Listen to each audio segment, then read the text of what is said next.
So hi, ఇక్కడ నా దగ్గర ఒక స్క్విష్ ఉంది. అది ఏం చేయాలో తెలియక నా పౌచ్కి నేను ఒక కీ చైన్ లాగా చేసుకుంటున్నాను.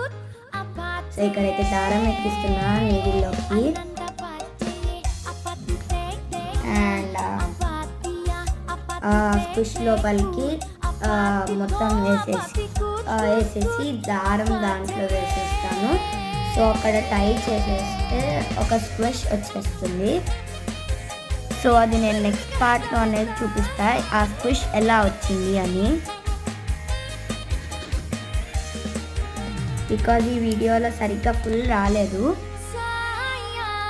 And I want to make that half. So కొంచెం లేట్గా చేశాను.